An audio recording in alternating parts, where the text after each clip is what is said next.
আমারে যে উহুদের ময়দানে দান দান শহীদ করে রক্তাক্ত করছে, তুমি শোনো নাই? আমি যে 14 দিন পেটে ক্ষুধার তাড়নায় পাথর বাঁধছিলাম উম্মত, তোমার মনে নাই? একবারও শোনো নাই আমার ক্ষুধার কষ্ট, আমার পিঠের ব্যথা, আমার দাঁতের ব্যথা, আমার কাঁধে 2টা কড়া ঢুকে গেছে উম্মত। আমার ঘরে 3 মাস আল্লাহর নবীর স্ত্রী আয়েশা বলছে, আল্লাহর কসম উম্মত, নবীর স্ত্রী বলছে 3 মাস 3টা চাঁদ উঠছে ডুবছে, রাইনা হেলালান সুম্মা হেলালান সুম্মা হেলালান, 3 চাঁদ 3 মাসে নবীর 9 জন বিবির কারো ঘরে আম্মা জান আয়েশা বলে 1 ফোঁটা চুলায় আগুন জ্বলে নাই। মা আওকাদাত ফি আবিয়াতে রাসূলিল্লাহ নারুন, নবীর একজন বিবির ঘরেও আগুন জ্বলে নাই।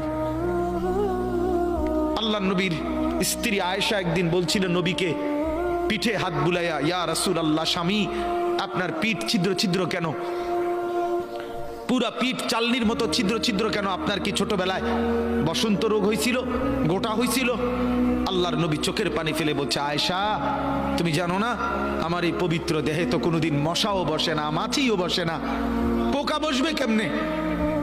আমার পবিত্র দেহে তো হাঁটলে মেশকের গ্রান বের হয়, আমার পেশাব পায়খানাও তো কোনোদিন জমিনের উপরে 1 সেকেন্ড থাকে না, মাটি ফাঁক করে ভেতরে নিয়ে যায়, সেই আমার গায়ে গোটা হবে কেন? আয়েশা এগুলো আমার তায়েফের পাথরের আঘাতের রক্তের দাগ।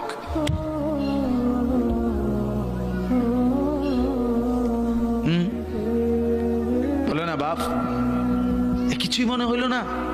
এভাবে ভুলে গেলেন, ভুলে গেলেন? রাসূলুল্লাহ সাল্লাল্লাহু আলাইহি সাল্লামকে একবারও মনে হলো না? আল্লাহকে ভালোবাসেন, নবীকে ভালোবাসেন, আখিরাত চিনেন? এই বাপ, আমি আপনাদের সন্তান, আমার বাবা আপনাদের মহল্লায় 43 বছর এই বড় মসজিদের ইমাম ছিলেন, 1 দিন 2 দিন না।